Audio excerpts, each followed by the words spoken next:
What's up, my dudes? We got the KTM Murrieta test track review made by D-Cope, and I just wanted to give a shout out to Hunter Root for all of the work he's been putting in on the 3D scanning, right? So this has been a pretty big aspect to MX Simulator, and I think it's going to be a really big thing in the future. You guys know the whole Nicholas Sandbox 3D scanned, Nicholas Sandbox Supercross, Nicholas Sandbox Outdoor Motocross track. You guys know there's probably some of the best looking tracks in the game. And basically Hunter Root's been putting in a lot of work to try to do some more 3D scanning on that. So definitely shout out to him for that. I think that is actually used on this track right here as well. And it's used on a few other tracks out there. I think it's going to be used in outdoors and some other different stuff. So I'm not really sure the exact stuff on all that, right? Don't quote me on it, bros. You guys love to quote me on shit way too much. I think it's going to be used in outdoors. I don't know. I don't even know how it even works. So it's like, dogs, chill out. I don't know the exact specifics of every little minute detail. I'm only human, dog. Okay, so either way, I thought this track was pretty cool. It definitely gave me that vibe like I was, Cooper Webb training at the test track here. So it definitely has that test tracky kind of feeling to it. It captures that whole, almost like where the jumps will be, maybe they're not really like they are like you'd expect to exactly be on a, real life Monster Energy Supercross track. They've kind of got like that. I don't even know how to explain it. I don't even know. I'm like sitting here trying to think of words to explain what a test track feels like, but it's hard to even. It's almost like a track that's been really rode on quite a bit more, maybe is the right word for it. I don't know. Maybe it's not as perfectly prepped. Like the transitions might have a little bit more of a, like maybe a little bit more of a dip in them or something. I don't really know what it is. It's kind of, and then it has like the finish lines a lot of times will be a little bit different, a little bit weird looking. Some of the jumps will be a little bit different. I don't even know how to explain it. Kind of, I don't know, but this track gives me that feeling, I guess. The only way to explain it, just that test track. I don't know. I mean, with the decal, all the off-track stuff, but even the feeling of the actual track itself gives you that kind of feeling as well. So, I mean, it really makes you feel like you're on a KTM test track here. So, he captured that whole aspect of it, which is good. Nice little quad ski right here. A little bit difficult to hit because you got to be really precise on the timing of the jump, the triple M before that to land that properly. You can kind of snake your way around some of these little jumps right through here.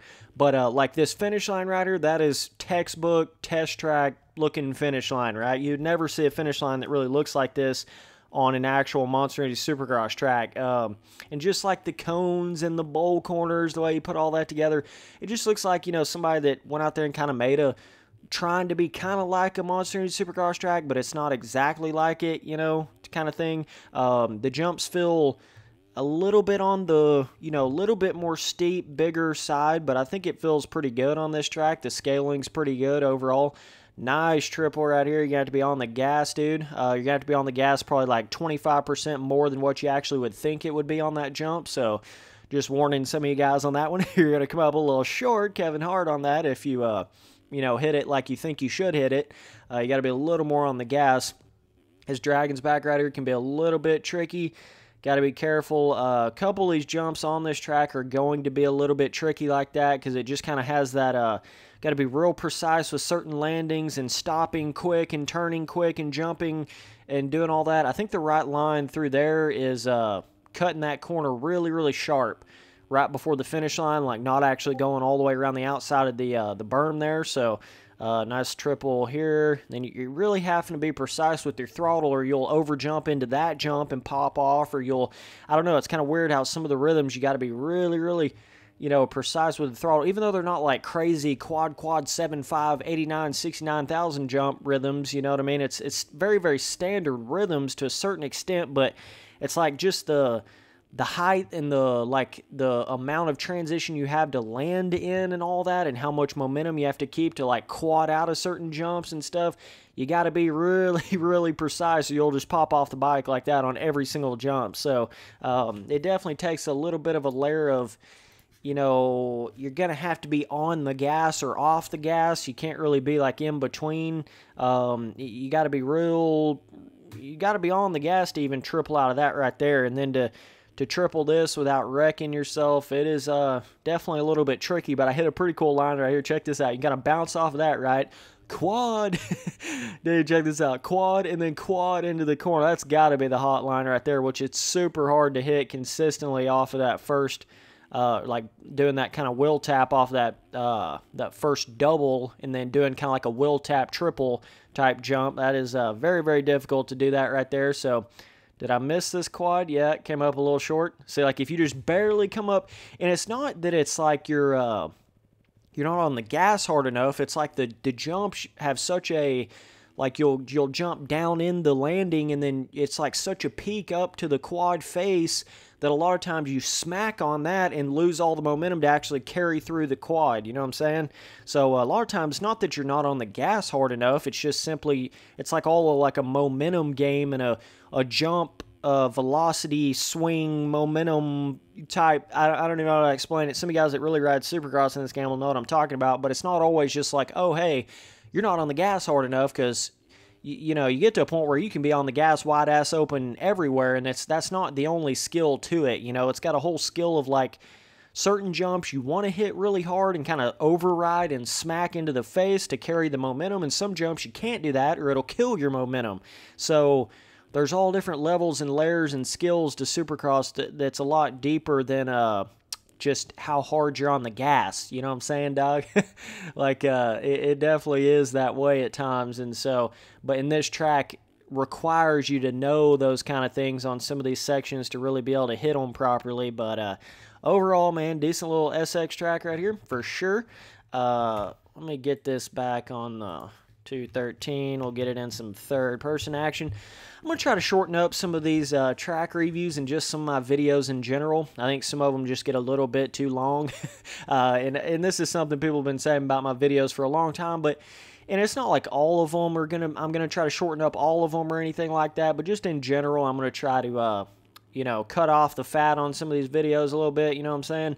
Try to make them more in that 10 to 20 minute range and try to not have so many videos that are in that like 20 to 40 minute range, you know what I'm saying? Because it just gets a little ridiculous when you start watching a video that's that long.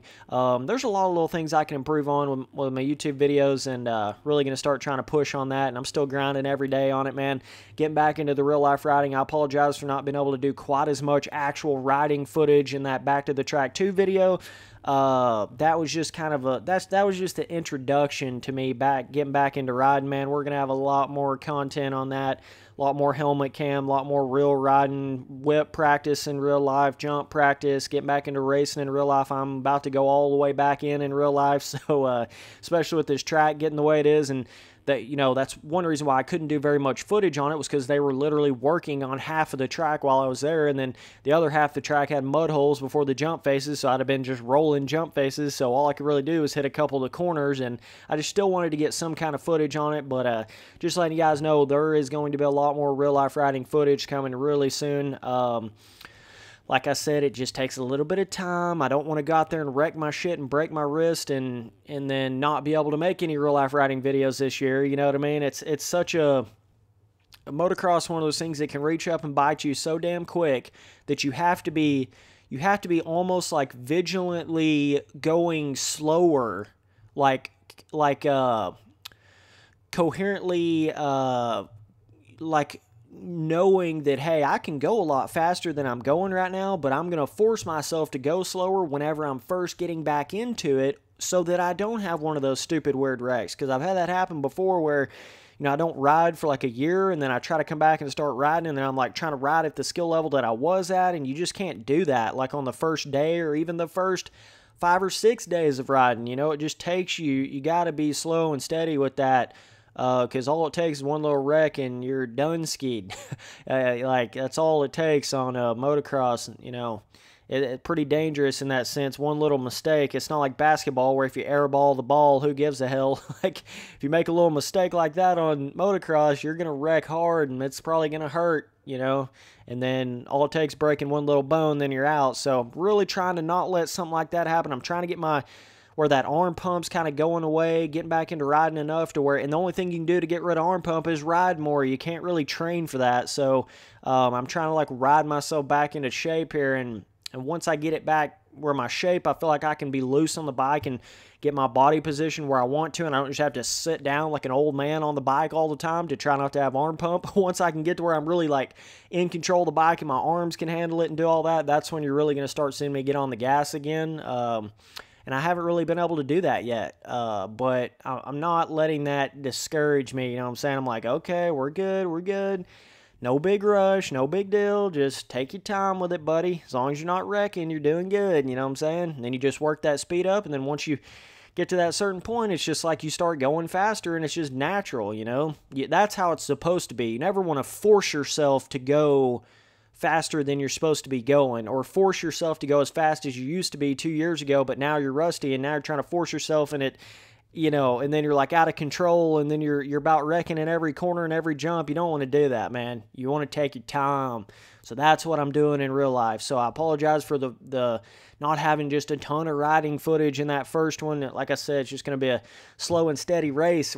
But either way, guys, as far as this track right here, off track is not like just downright amazing. This has got a very similar kind of off track. This actually is the identical off track to his whatever his other decopes. I think I just reviewed one of his other tracks. What was it, like Lake Elsinore, I think, maybe, or something like that. Lake Elsinore SX or something.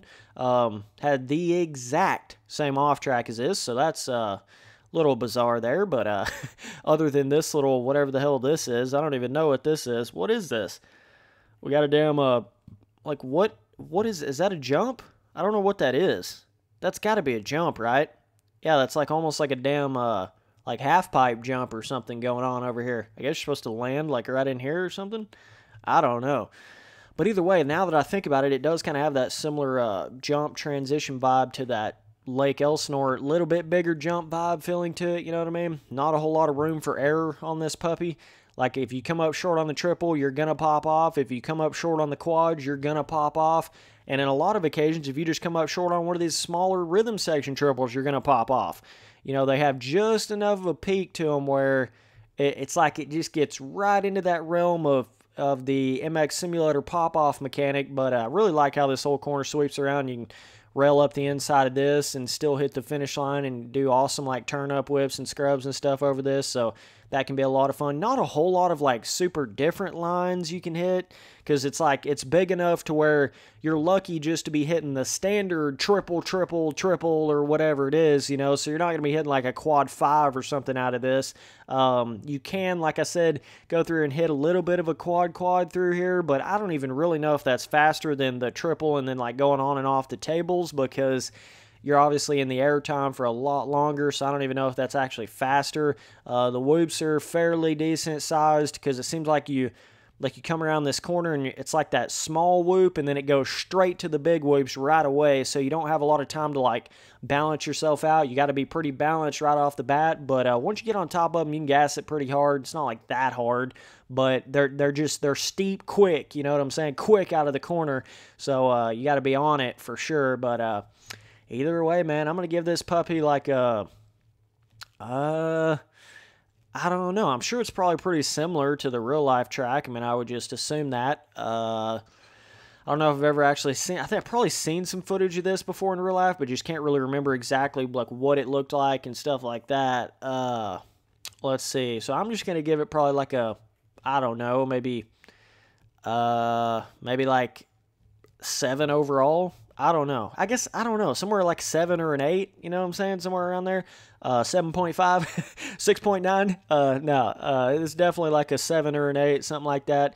And the difficulty, I would say, is probably hard on this thing, man. It may not seem like it from the outside, but you hit that dragon's back 0.25% of a mile per hour too quick, and you're going to just flip over the bars. You hit this triple in over here like 0.25% mile per hour too quick, and you're going to case into the quad right here and not be able to quad out. There's all little kinds of easy ways to pop off the bike on this track, but still is rideable, but just pretty tricky in some areas, so I would just say hard difficulty. Not Pastrana, but hard difficulty. So either way, dudes, be looking out for those real-life riding videos. Gonna have a lot more of those coming soon. Getting back into it. I'm so in love with real-life riding again, man. It's like, this is just the start, dudes. This is just the start. So either way, later.